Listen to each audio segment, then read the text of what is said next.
Hey guys, I wanted to make a quick video to kind of recap the mechanism that I think is most likely to explain why INFJs often have to struggle with feelings of guilt and shame. You know that in psychoanalytic terms we would talk about INFJs having to deal with a strong, judgy, critical superego.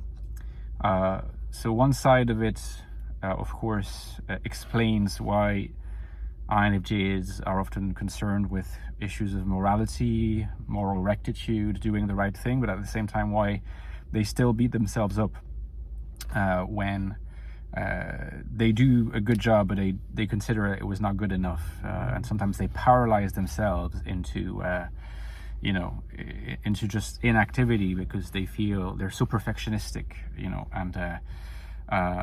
and that really has to do with guilt and shame. They easily feel guilty and they easily feel ashamed. And the sort of story or causal mechanism that I'm seeing is one that I've shared here and there in different videos, but I never made a video that kind of provides it as a compact whole. So here is the way I think about it.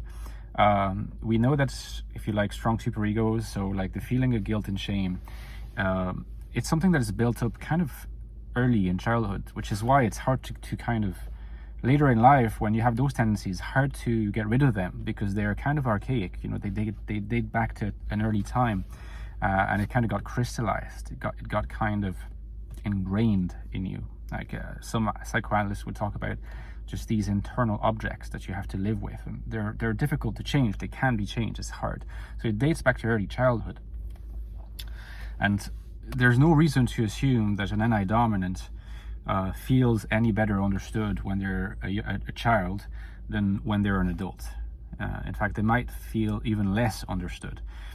It's also safe to assume that an INFJ, an NI dominant, is on the whole unlikely to have NI dominant parents. It's not impossible, but it's unlikely.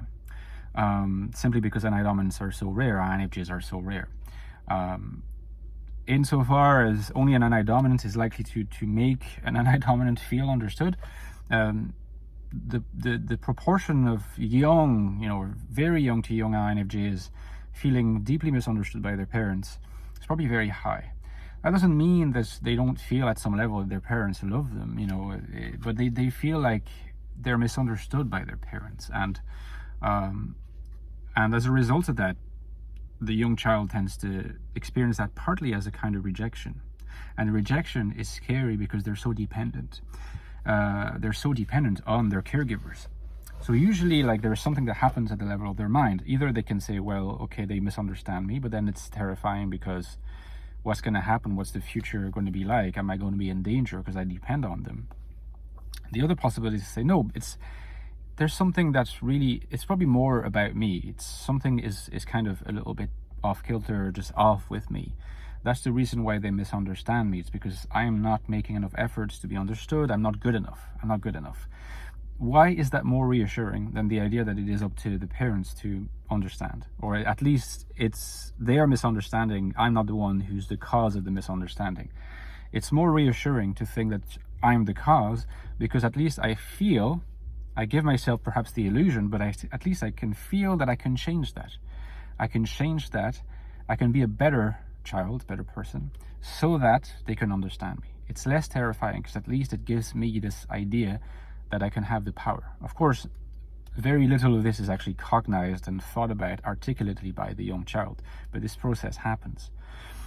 Now, from the moment that it becomes ingrained in you that you can become a better person if you did this, this, and that, it's up to you. It's not up to other people. You take upon yourself almost an intrinsic sense of guilt. I am not enough by myself. I need to change so I can be enough. Guilt and shame appear as internal objects, and if nothing happens to change that, solidify over time. And it's how you get guilt and shame in so many INFJs. Why so many INFJs are hard and harsh on themselves as adults. Let me know in the comments what you think. I think what's interesting in my story is that it originally comes from a genuine feeling misunderstood of NI. I'd be curious what you think. Give me a like if you enjoyed the video, guys. Don't forget about the 2 books I've written on the INFJ. If you haven't read them yet, they're both linked in the description box. The Ecstatic Soul, which is the deepest investigation of the INFJ that you will find online, and the Infinite Soul, the sequel to the Ecstatic Soul, which is a look at the INFJ in the world, in society, how to find happiness, purpose, value, and a rich life as an INFJ. Check the reviews. They both help a lot of people. If you're interested, you can also support me on Patreon. I actually couldn't do it without you. I need more support. Please consider supporting me for a small amount every month. The link is below. You get access to a bonus video every 2-3 weeks on a topic of your choosing, which is called a deep dive, as well as access to our special Discord server, The Fourfold, where I am active every day, as well as many other interesting people. Hopefully see you there, and talk to you next time. Bye-bye.